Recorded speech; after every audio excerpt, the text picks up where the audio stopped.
Good morning! For today's video, contact tayo ng rescue boat training session. And training will be held by second engineer. Tara, samahan nyo kami.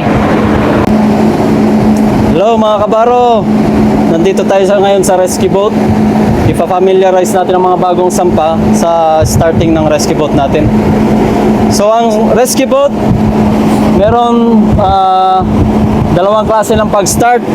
Ang cranking, crank start, tsaka battery starting sa gamit ang push button.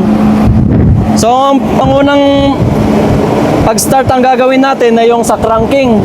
Ito ang gagamitin natin, ang hila.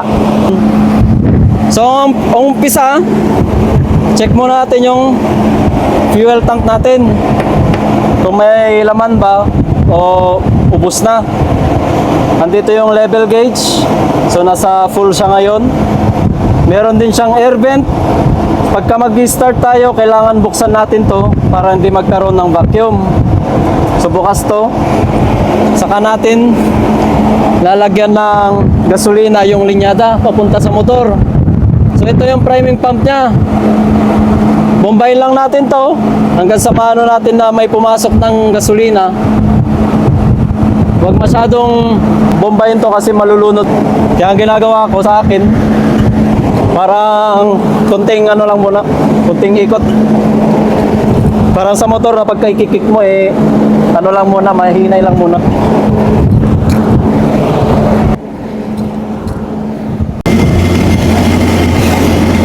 Ito lang pag forward, hilahin lang to. Forward. Picture. Tapos reverse, tulak lang natin.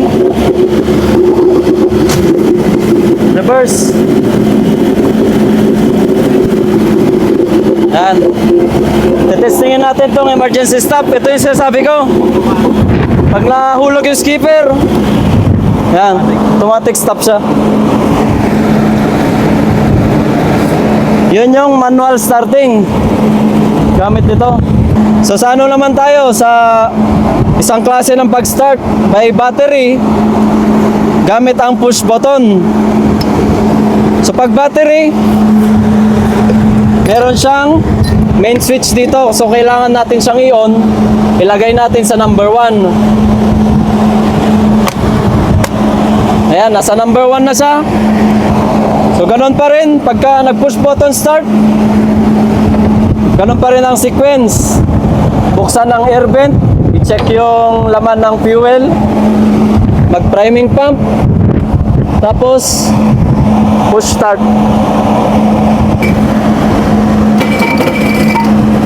Yan. Yan yung push button.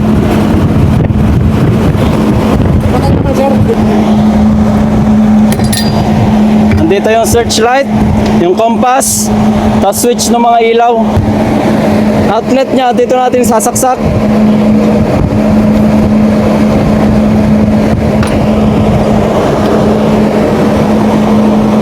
Yan.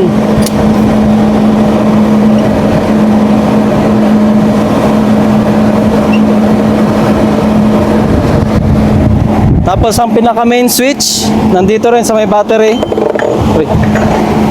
Sa battery, searchlight on, tapos may sarili pa siyang switch dito, on off. Ayan. Sine-check ito ng ng mga PSC. Hindi lang ito, lahat ng ilaw, tapos starting. Sa canopy, itong position light, canopy sa taas. Yan gaano yan, nagbe-blink. Tapos compass light, andito rin. Pero maliit lang kasi siya. Kaya pag palakasan lang mata. So yun na. So that's it mga kabaro. Thanks for watching. Sana may natutunan kayo. See you on our next video.